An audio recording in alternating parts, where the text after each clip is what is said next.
Hey everyone, welcome back. Today I want to share something a little different.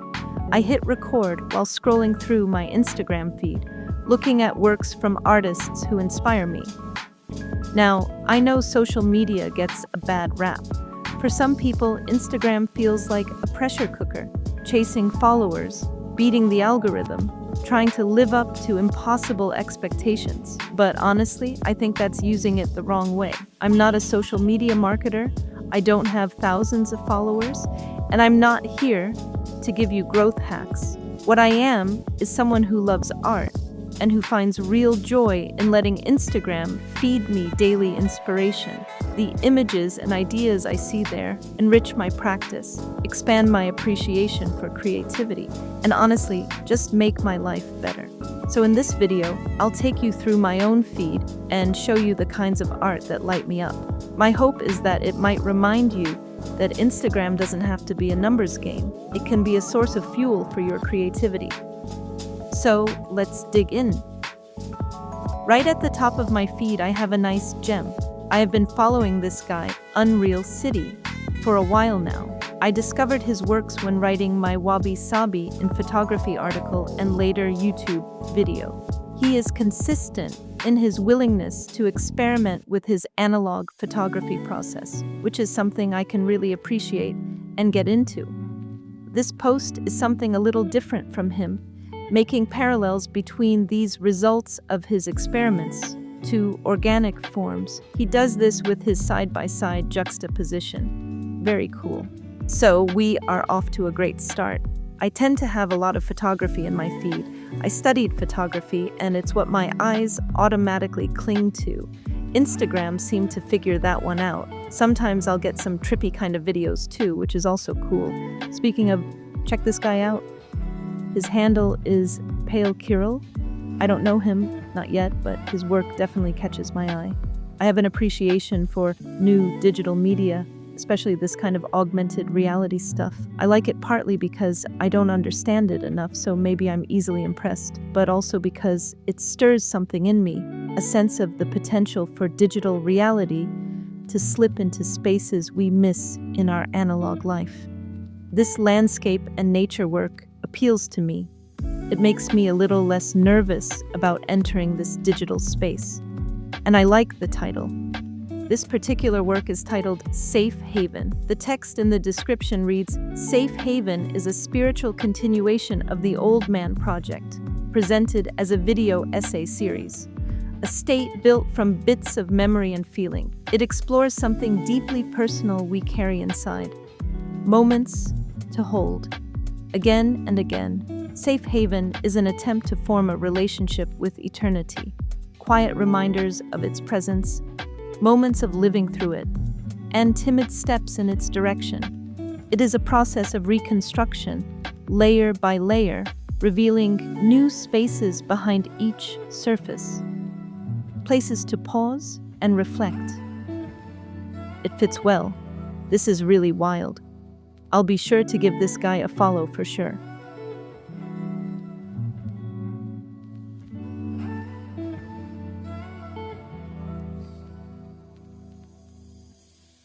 And back to the feed. I usually just wait for something to stand out. This is interesting. Not so much the open call, but I really like the black and white image with the blown figure. Here's another trippy video, but I don't know if my brain can handle all that just now. This photo, though, is easier on the eyes. Pretty straightforward, but the composition is amazing. I like how the bird feels like a continuation of the landscape, technically quite strong.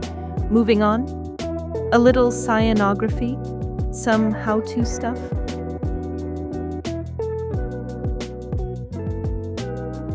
More calls, more photos, and then, this is different. It reminds me of a kind of iris. I like how the central figure continues through these strange backgrounds and effects, holding it together in a way.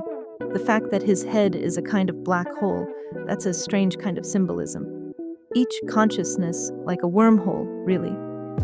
And with this image, there's also a poem in the description.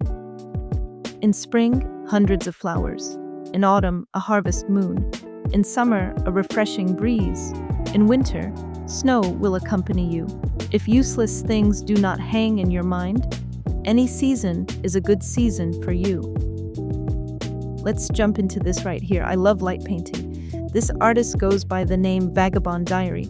His work combines that same feeling of the blown-out figure we saw before. But here it's done with a nice, deeply saturated color. Warm light against deep blues. Very nice. The stop-motion effect in the video works well, but honestly, even the stills in his work are quite profound. So awesome and otherworldly. Light painting is being used here to erase identities, but in doing so, it opens up a lot of possibility. I especially like bringing this otherworldly effect into familiar spaces and situations. Are you guys feeling the inspiration yet? Let's keep going. We'll just look at a couple more.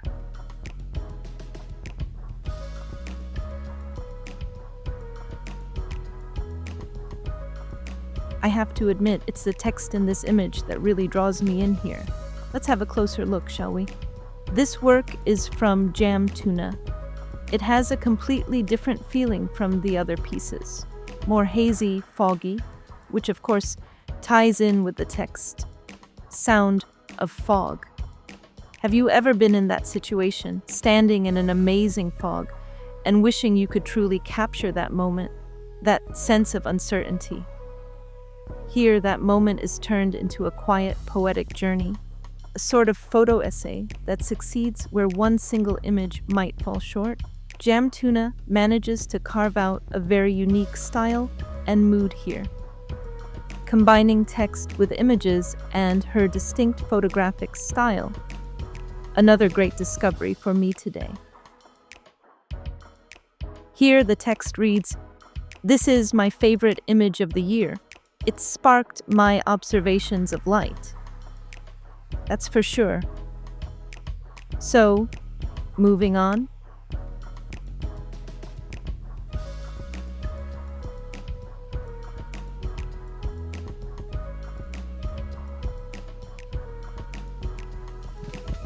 Here's another digital video artist. This one goes by Filter A.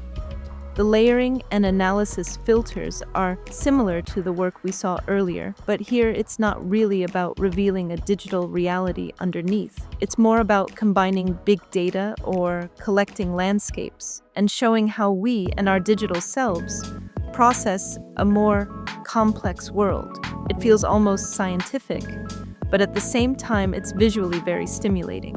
And here's another cyanograph process. It's almost like social media itself spreads these alternative photo techniques, so people are constantly looking at how to push them further.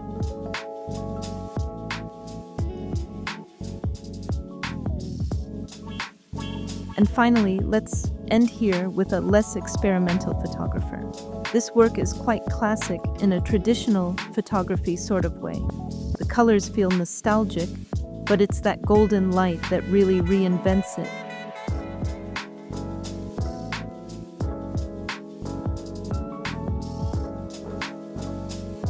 It seems like getting back to the basics.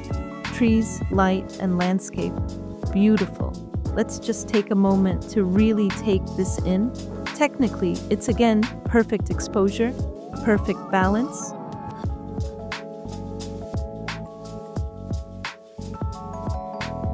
If we've been consuming art today, this one really satiates me. It gives me comfort food vibes, if you know what I mean.